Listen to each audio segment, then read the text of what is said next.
Oh, there, wanderer. Stay thy course a moment to indulge an old man. May I inquire if, perchance, you retain among your traveling companions a man who adheres to the given name of Gale?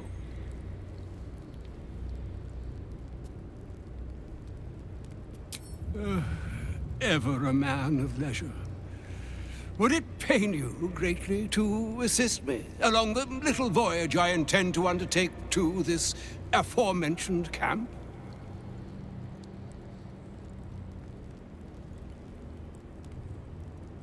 And I would confirm it to be so. Please, after you. My thanks for your excellent guidance. Ah! And yonder I spy the object of my pursuit. Elminster? The very same, Gale. And a fair bit miffed he is, too, finding himself forced to expose his best pair of boots to so many miles of country road on your behalf. I don't understand. How so on my behalf? I was bid to spare neither time nor my own self to find you. She sent me, Gale. You know of whom I speak. But why? Out with it, Elminster. Please. Young man, has your sojourn away from Bortity washed away your decorum as well as your patience?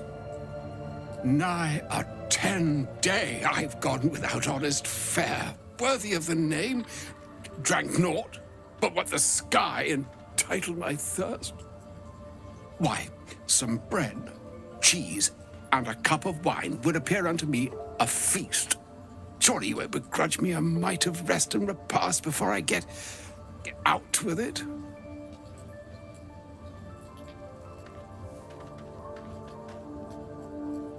Alas, such luxuries require the beneficence of time. And time, as I'm sure our friend here will attest, is the very luxury of which we're all too bereft. Oh, for the love of... Fine, fine. I'll turn a deaf ear to the clarion calls with which my scorned stomach beseeches me. Graver matters are at hand. Plenty to digest, after all. A good deal to stew over, if you will. Words ladled with import should be savored so as to better absorb their meaning. Wouldn't you agree? Elminster! Right. You see,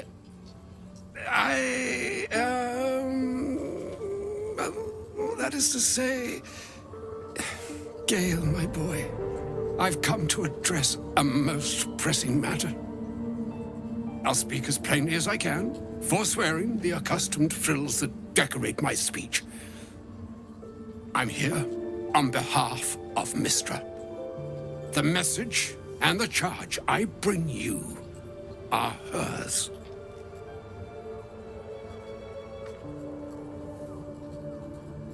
The long-awaited question. Now, if you please, Elminster, for the too long-awaited answer. You know where you went wrong, Gale. No, we needn't dwell on that here and now. But even so, you're to be given a chance of redemption. Mistra would consider forgiveness. She would consider what she considers to be forgiveness. Mistra is aware of the misadventures that have befallen you both. She knows of your strife with the Absolute, that most insidious of evils. They choose the instruments of their will with great precision. Sometimes the single drops we think we are do not realize what waves we are building up to be. Do not discount yourself, and by the same token, do not discount your enemy. You must know that the Absolute is more dangerous than you can possibly conceive. It threatens all who live, even those who are undying. It threatens the gods, the weave, the very fabric of the universe itself. That is why I have come here to charge you, Gale, with its destruction.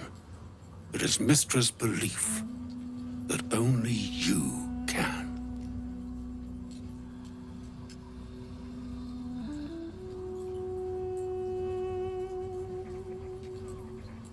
I doubt not your conviction, but Gale has an unnatural advantage. The orb. Precisely. Mystra has granted me the power to stop the clock, as it were, on the orb's rush to overpower you. Instead, you will be able to unleash its lethal combustion at will. Interesting. This could be help, or hindrance. We shall have to see. You must find the heart of the Absolute, whatever that may be, and use yourself as the catalyst that will burn it from this world.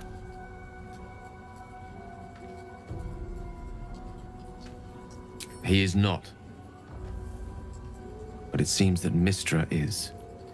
It brings me no pleasure saying this, my friend, but such is Mystra's will. Yours must be the sacrifice that will undo the Absolute.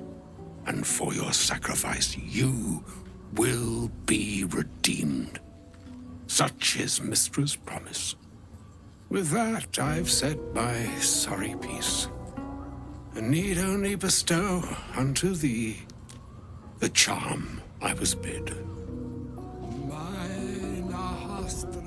Mistrarium Italion Thras Annas Difra.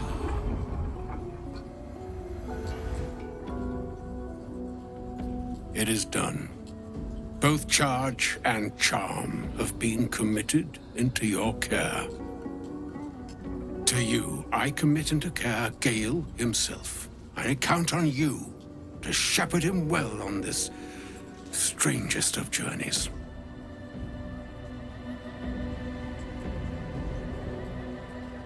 Or some other fortune altogether. Like moons make swell and wane the nescient seas, so too the sky-strewn gods ordain the tidal fates of mortal days. And yet, an ocean born in lonely hours, come ebb, come flow, come all that is beyond the breadth of our dominion. Be a moon unto yourself. Even the waves of fate can break upon the shores of will. Farewell, my friend. Farewell, Elminster. I'm glad she chose you.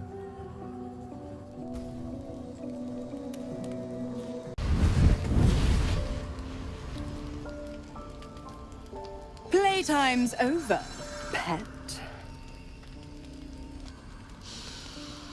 Ah, I love this time of year. The dickheads start popping up wherever you look. What do you want, Mizora? Drop the attitude and perk up your ears. You've got a new mission. Absolute's cult has gone and grabbed one of Zariel's assets. A devil, and a powerful one at that. They're locked up in the cult's fortress, Moonrise Towers, and you're getting him out. Well, your playmate's wasting precious time. Let's see about getting her priorities fixed. Ahem. Clause Z, Section 13. Should promised soul refuse obeyance or neglect duty, the pact holder shall cast the promised into Avernus as a lemure. I'll make it simple. Will fails or refuses, and he turns to a thick blob of stink flesh and sinks to Avernus. Now, be a good boy and play fetch, pup, or you'll spend an eternity sizzling in the hells. Zora's words may be flippant, but they are tinged with desperation. She cannot afford for Will to fail this mission. This may be your best chance to negotiate Will out of his pact. Oh, and what condition is that? Your mind links with Will's, drawn in by his increasing panic. What are you doing? Will relaxes, and your connection fades. Interesting. Now, why should I go letting my favorite pet off his leash?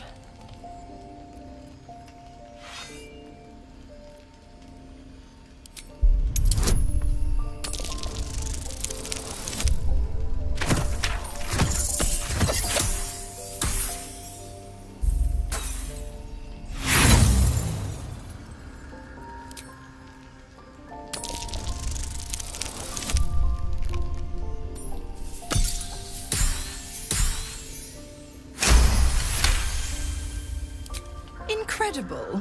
You actually think you hold the winning hand? Fine.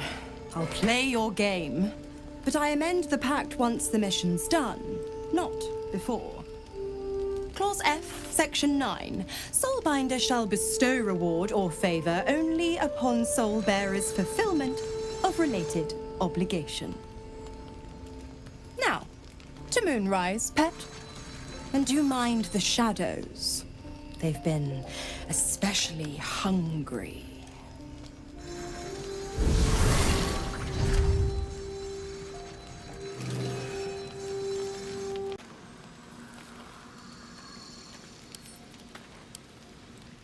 You know, I feel a connection between us.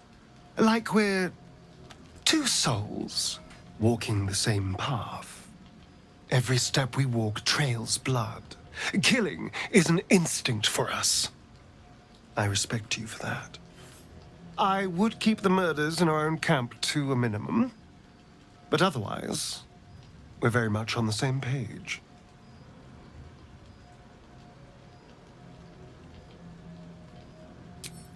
I just worry that we're not considering all our options when it comes to our uninvited guests. How many people are infected with them, do you think? Hundreds? Thousands? And they're not just goblin trash. There are powerful people in the Worm's thrall. Whoever's waiting for us at Moonrise Towers controls it all. But if we can take that control from them, imagine the power we'd wield.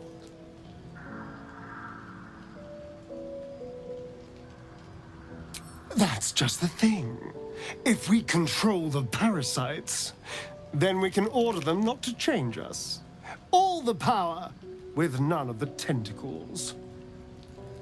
I'm just saying, there's an opportunity before us. If we can control the tadpoles, we can keep ourselves safe and enjoy a little world domination on the side. You can't tell me that doesn't sound fun.